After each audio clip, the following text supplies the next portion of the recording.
Never in his life had Charles Vanderbilt felt so invisible. Not when he was a poor kid sweeping the factory floor in Buffalo. Not when he lost his first fortune in a crooked investment scheme at 32. And certainly not after he made his billions back by building a tech empire from a tiny garage in his late 40s. But now, at 78, sitting on the cold sidewalk with dust on his face and a bent sign that read, "Hungry. Anything helps." Not a single soul looked him in the eye. And maybe that was the point. For weeks, he sat there like a shadow, unwashed, overlooked, like street furniture people got used to walking past. But what they didn't know was this. Charles Vanderbilt wasn't just a homeless man begging for change. He was watching, testing, waiting. Not for coins, but for character. It had started with his son, Daniel. Daniel Vanderbilt was 35, charming in that crisp shirt, sharp jawline kind of way. Graduated top of his class at Wharton, took over one of his father's companies at 28, made it bigger, leaner, colder. The guy had everything, on paper. But when it came to love, he was done. After 3 failed engagements, each one ending with some revelation of deceit or dollar-driven intent, Daniel had made up his mind. Love wasn't real. It was business, masked with roses and rings. "I'm not marrying a liar," he'd said one night, pacing in Charles's library, glass of scotch in hand. "Every woman I meet runs a background check on me. They all want something." Charles had sighed then. He'd tried words, encouragement, even threats. Nothing cracked that cynicism. So he did what billionaires do when reason fails. He designed a test, not with spreadsheets or algorithms, but with torn gloves and empty pockets. If Daniel wouldn't search for love, Charles would search for someone who deserved it, and then nudge fate along. So there he sat, every day, in a worn trench coat with a thermos of cold soup beside him. Not in front of a 5-star hotel, not near their family estate, but in a small square downtown, across from a diner that smelled like burnt coffee and survival. And that's where he met her. The first time Elena passed by, she didn't stop. She hesitated. That mattered. Most people walked by without blinking, but she slowed down, turned, and looked right at him. Then, she disappeared into the diner. The next day, she came back, this time with a sandwich wrapped in foil. "You allergic to peanut butter?" she asked, crouching beside him. Charles blinked, shook his head. "It's chunky," she added. Didn't know if that was a deal breaker. He took the sandwich, nodded. She left without waiting for thanks. It went on like that. Every afternoon, she'd appear around the same time, carrying something warm or dry or kind. One day it was gloves. The next, a thermos of tea with honey. She even brought a paperback novel once. "You look bored," she said with a smile. "It's sad, but it's good sad." Charles kept up the act, voice raspy, hands trembling a bit more than they needed to. "Why do you help me?" he asked one afternoon, mid-December, when the sky was spitting snow. Elena just shrugged, because no one should be invisible. He looked at her then, really looked. Messy brown hair tucked behind one ear, uniform smudged with grease, the kind of tired eyes that had seen too much, but never stopped hoping. She didn't know who he was, didn't ask, never once hinted at wanting anything in return. She just showed up, like clockwork, like kindness. But it was a cold, rainy Wednesday that sealed it. The weather was brutal, sheets of rain slashing sideways. Charles thought she wouldn't come. She had no reason to. Most people barely noticed the man under the tarp that day. But there she was, soaked, shivering, and holding a dripping umbrella over both of them. She handed him a soggy paper bag. "I got fired," she said, voice flat. "Well, not fired. Cut. Hours reduced again. Might as well be fired." She didn't cry, just stared ahead at the traffic like it might give her a sign. Then she reached into her soaked jeans pocket, pulled out a crumpled $20 bill. "It's all I've got till Friday, but you need it more." Charles couldn't speak, could barely breathe. She stood up before he could object. "Don't say thank you. Just use it for something warm." And she was gone. Later that night, Charles sat in his Rolls-Royce a block away, heater on full blast, tears slipping down his wrinkled cheeks. He'd found her, Elena, a woman who had less than nothing but still gave. He waited 2 more days, made some calls, arranged everything, then sent one of his most trusted aides to deliver a note. "Come to 42 Windsor Terrace, tomorrow, 7 p.m. No name, no explanation, just that." And to his surprise, she came. Elena stood at the entrance of the Vanderbilt penthouse, coat still damp, confused and cautious. The marble lobby, the gold elevator buttons, the quiet, it all felt like another world. She stepped into the living room, eyes wide, stopping dead when she saw him, clean-shaven, in a tailored suit, glass of wine in hand. "You?" Charles smiled gently. "It's me." Elena stared at him, mouth slightly open. "What is this?" "Some prank." He shook his head. "It was a test. I wanted to see something real." "I thought you were homeless." "I was pretending, not to mock you, to find someone who still sees people when there's nothing to gain." Her face twisted with shock, then fury. "You lied to me." "I had to." "No," she snapped. "You chose to. You made me feel like I was helping someone, like I mattered. And it was all a game." Before Charles could answer, another voice entered the room. Daniel, dressed casually, hair a bit tousled, expression unreadable. He looked at Elena, then at his father. "What the hell is going on?" Charles stood up. "This is Elena. She's the one I told you about." Daniel's eyes narrowed. "You mean the one you spied on from a sidewalk?" "I wasn't spying," Charles said calmly. "I was observing. Looking for someone good enough for you." Elena crossed her arms. "Good enough? You don't even know me." Daniel scoffed. "Of course not. But now you're standing here, in our penthouse. Do you even know who I am?" "I don't care who you are." He stepped forward, eyes cold. "You gave a homeless man $20 while broke yourself. That's either saintly or strategic." She stepped closer. "You judge people like they're stocks. No wonder you're alone." Charles watched, heart pounding. Sparks were flying, and not the soft, romantic kind. This was something deeper, sharper. Daniel turned away. "This is insane. You're both too damn stubborn to see what's real," Charles muttered. But it was too late. Elena stormed out. Daniel refused to follow. And Charles? He sat back down, suddenly feeling all of his 78 years pressing on his shoulders.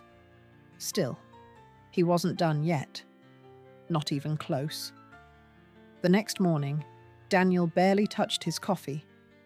He sat by the window of the Vanderbilt estate, staring out at the manicured gardens like they held the answers. But they didn't. He kept replaying it in his head. Elena's face, drenched in rain and anger. Her voice cutting through the silence. "You judge people like they're stocks." He hated how that line stung, because it wasn't wrong. He had grown up in a world where everything had value, a price, a payoff, a risk-to-reward ratio. Love.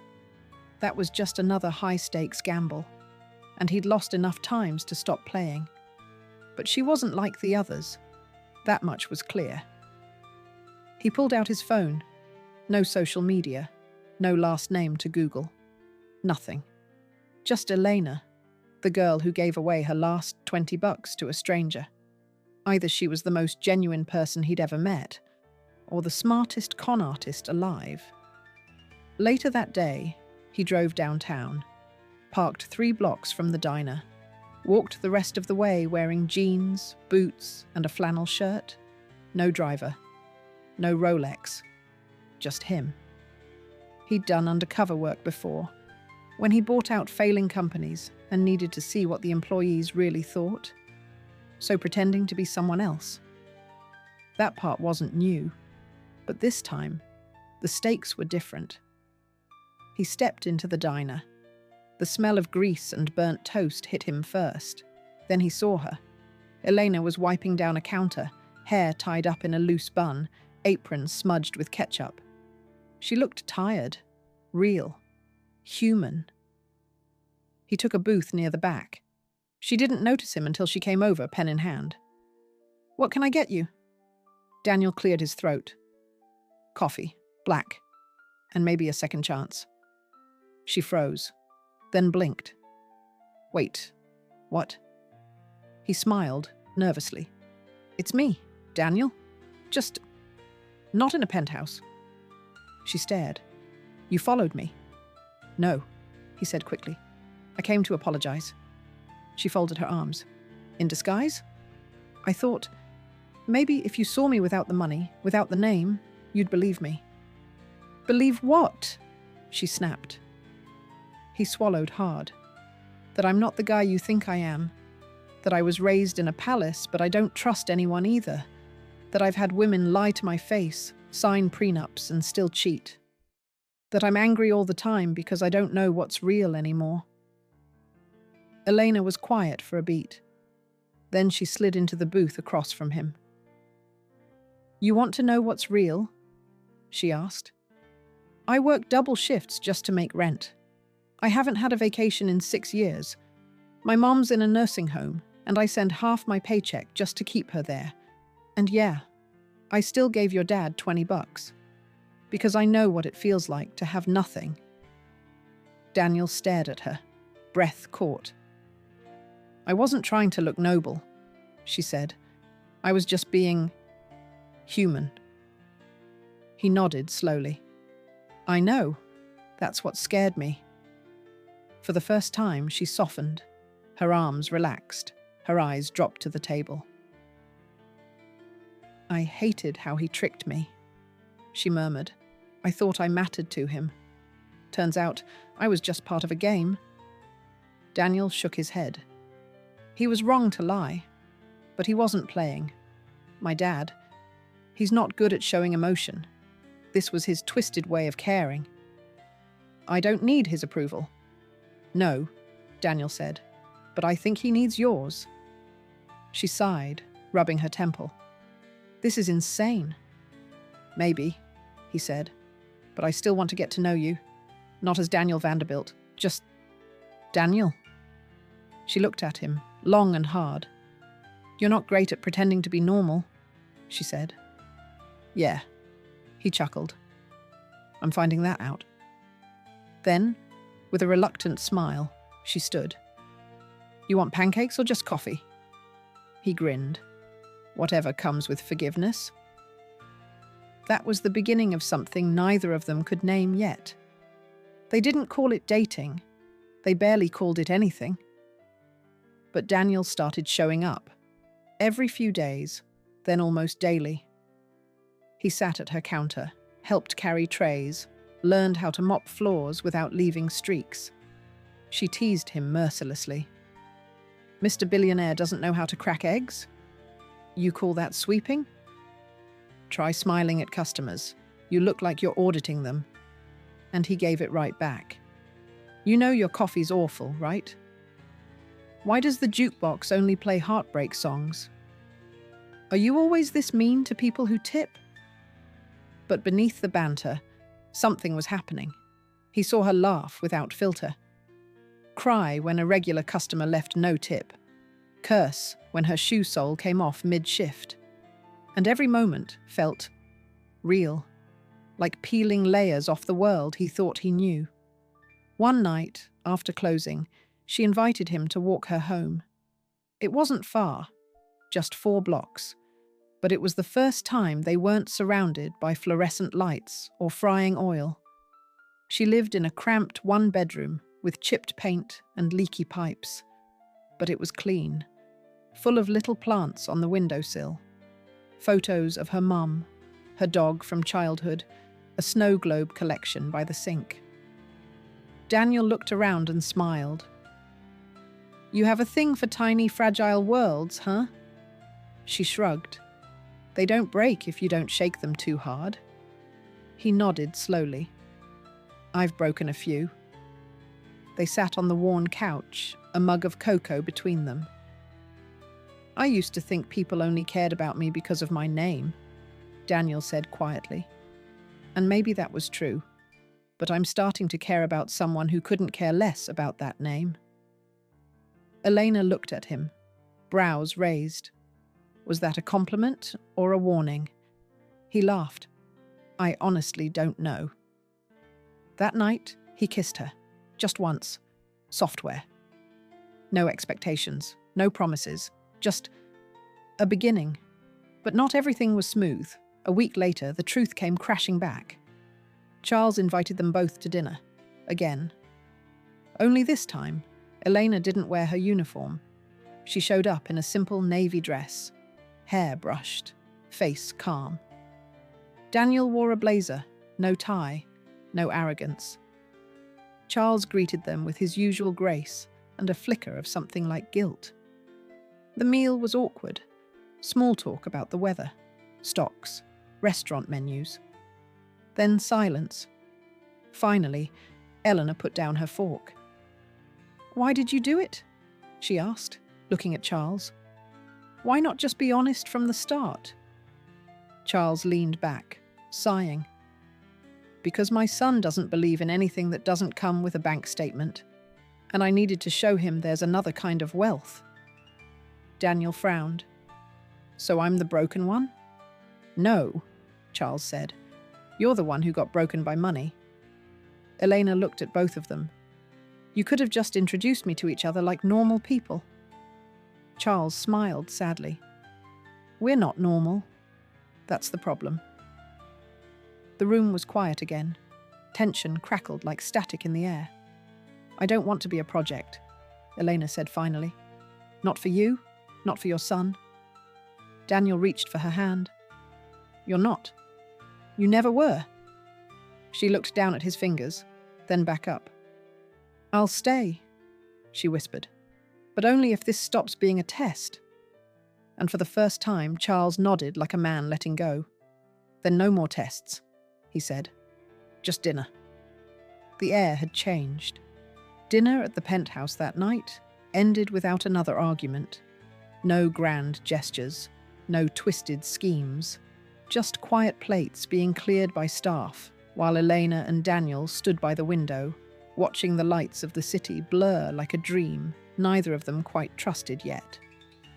After they left, Charles stood in the darkened dining room, swirling the last of his wine, thinking, not about money or reputation, but about how strange it was that real love couldn't be bought, scheduled, or arranged.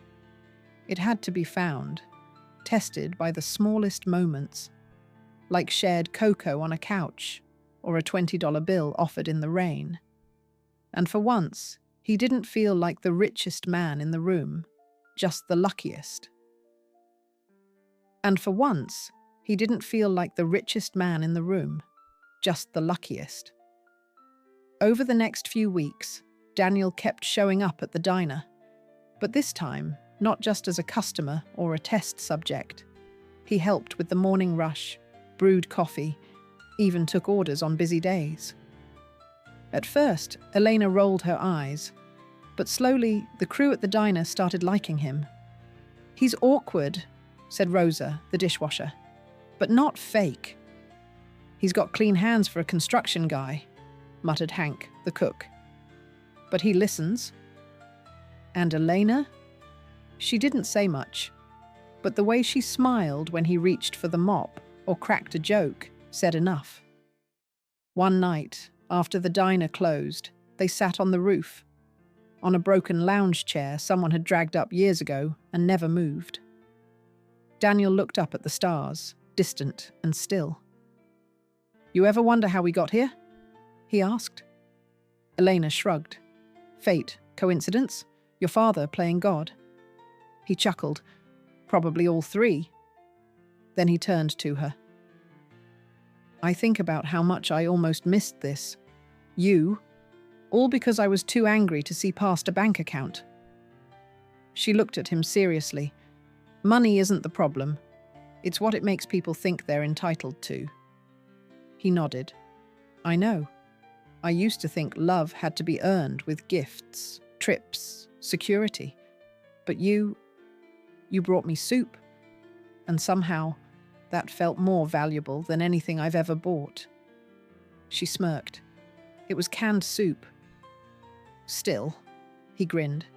"Best thing I've tasted?" The wind blew, lifting a strand of her hair. She didn't move it. He did. They kissed again, slower this time, like two people finally letting their guards down. No roles, no costumes, just hearts, learning the rhythm of each other. But peace never lasts long when pride lingers in the shadows. A week later, Elena returned home from work to find an envelope slid under her door. Inside was a lease renewal form for her apartment. The rent had been slashed in half, and scribbled in neat, expensive handwriting, "You deserve some peace. CV." She froze, heart pounding. Then rage rose up like fire in her throat. That night, she stormed into the Vanderbilt estate without knocking. Charles was in the study, reading. Of course. "You paid my landlord." He looked up, unfazed. "I did." "Why?" "Because it's what I should have done in the first place." What you should have done was let me live my own damn life." Daniel came rushing in, shirt half buttoned. "What's going on?" Elena turned to him, eyes burning. "Your father bought my dignity today. Half price." "Wait, what?" She shoved the paper at him. This is what happens when rich people try to play God.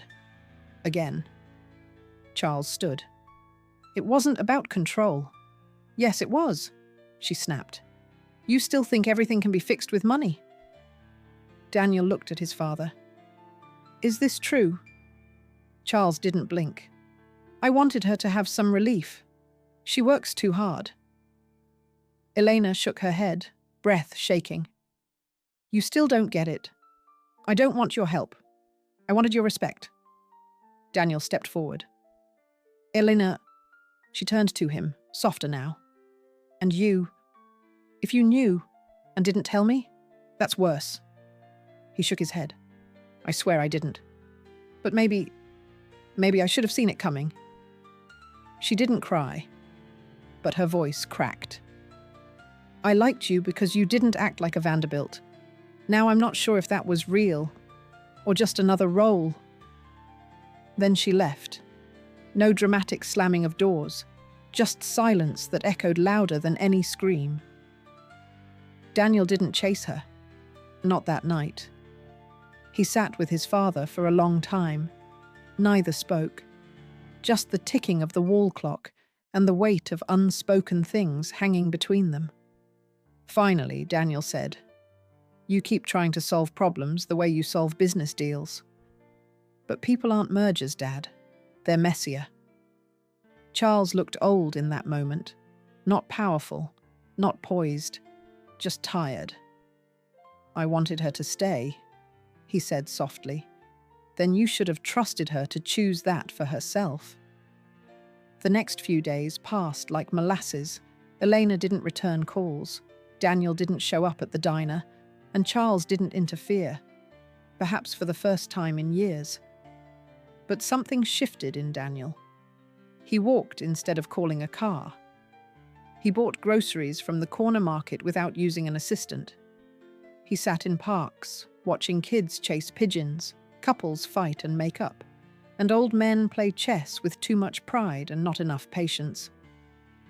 And he realized something. He liked who he was with Elena. Not just because she challenged him, but because she saw through him. Past the privilege, past the wealth, into the parts he'd hidden even from himself. So he made a choice. He went to her apartment, waited outside until her shift ended. She almost walked past him. "Wait," he said. She stopped, barely looked at him. "I didn't know about the rent," he said quickly. "But I should have guessed. And I'm sorry." She crossed her arms. "That's not enough." "I know. But this isn't about fixing things with money. It's about showing up." She eyed him warily. "So what now?" He smiled gently. "You still working the Sunday morning shift?" "Yes." "Then maybe I'll come by. Not to impress you. Just to see if you'll let me make the coffee." She snorted. "You suck at coffee." "I'm getting better." And for the first time in days, her lips curled, not in anger, but in something close to hope. The diner was quiet that Sunday morning. Outside, the streets were still asleep. Newspaper bundles unopened, coffee carts just rolling in. But inside, the air buzzed with a quiet familiarity. Elena tied her apron like she always did, brushing a strand of hair behind her ear, pretending her heart wasn't racing every time the door chimed. And then, it did. He walked in like he belonged there. No designer shoes, no bodyguards. Just Daniel, holding a small brown bag in one hand and a nervous smile in the other. He approached the counter, set the bag down. "I didn't know what kind of muffins you liked," he said, "so I bought 5 different kinds." She raised an eyebrow. "You think muffins fix everything?" "No," he said, "but I thought it might be a good start. That, and this." He took a deep breath, then reached into his coat pocket. Elena's heart stopped, but instead of a ring, he pulled out an envelope. "What's this?" He handed it to her. She opened it slowly. Inside was a lease, the old lease, full rent, no changes, signed, and a note. "I called your landlord, told him I was wrong. The help is off the table. If you ever want my support again, I'll wait until you ask." Elena stared at it for a long time, and then she smiled. Small at first, then wide. "I like blueberry," she said finally. He looked confused. "Muffins," she explained. "Blueberry. That's my favorite." Daniel exhaled like he'd been holding his breath for weeks. "I'll remember that." From that day forward, something shifted between them. No grand confessions, no timelines, just a slow, steady rebuild. Week after week, Daniel showed up. Not to fix anything, but just to be there. To listen. To learn. To laugh at her awful jokes and fail repeatedly at flipping pancakes without burning them. And Elena? She let him in, piece by piece. Not because he wore her down, but because he stopped trying to win. He just showed up, messy, honest, unsure. 6 months later, Daniel brought her to a garden she'd never seen before. It was part of his family's old estate, overgrown, quiet, and still carrying the scent of wild jasmine. There was no violin quartet, no champagne tower, just him, on one knee, holding a modest ring made from the melted gold of his late mother's necklace. "I don't want a perfect love," he said. "I want a real one. With messy mornings and burned toast and laughter so loud it makes people stare. I want you, just as you are." Elena looked at him, blinking back tears. "You sure?" she whispered. "No more costumes, no more tests?" He smiled. "Just one more." At their wedding, it was Charles who gave the toast. He stood, glass in hand, voice clear. Many years ago, I sat on a sidewalk and waited for something real to pass by. And she did. He looked at Elena. Then I brought her to my home and watched as she called out my son's arrogance, my own manipulation, and still stayed long enough to love him anyway. He raised his glass. Best investment I ever made. The room laughed, then clapped. But beneath the noise was something else. Gratitude. That something so fragile and uncertain had become solid, lasting. As the music swelled and guests spilled onto the dance floor, Charles stood alone near the garden's edge. Then, quietly, Elena walked over. "I know about the diner," she said softly. He turned to her, brows raised. "You made that call," she continued, "right after my hours were cut. Got them to rehire me, didn't you?" He tried to play dumb, shrugged. She smiled. "I didn't tell Daniel. I won't. But thank you." Charles looked away, clearing his throat. Had to protect the investment. Elena laughed, and for the first time since his wife's death, Charles felt peace again. Not from power, not from control, but from letting go. Weeks later, the three of them sat on the same diner rooftop where Daniel and Elena had shared cocoa that first night. This time, it was wine. Stars above, laughter below. They didn't talk about wealth, or pain, or old wounds. Just the little things, like which muffins still sucked, and how Charles had once eaten instant noodles for 3 days during a college prank.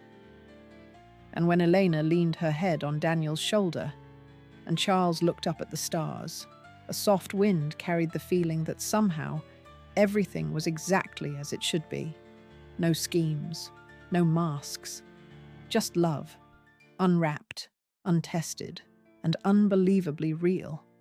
Because in the end, love isn't about the performance. It's about the person who stays when everything else fades.